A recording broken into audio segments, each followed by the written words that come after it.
قدرم و مدارانی سویت ایران ما در هر یک جا امر معروف میکنیم وادار میکنیم که شرایط بده شده است.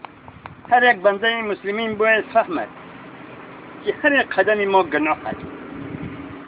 چخونی که میگویند جوانان زیایان آینده ملت است.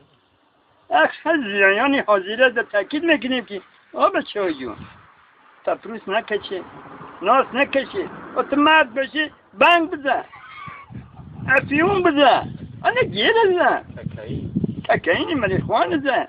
تو نامرد هستی برم ناس میخری همون پیوه غذا شکمت برم که دیگه قبلی ساقرم آری آن میمری سپیش زنی کنیک پنزیم آبز کزن که یک تبینه بگه مرد است.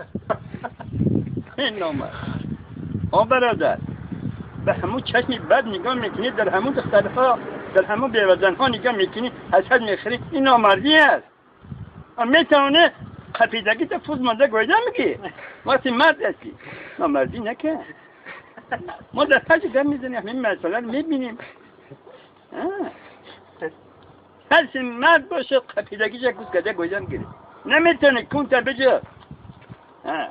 با همین برادر عبری معرفی خانزینه ما با حسن هستید کسی که یگان عرض شکایت دارم همه به عرض زیرین نال خودی سیاد که دنگ زنید با ما در تماس باشه.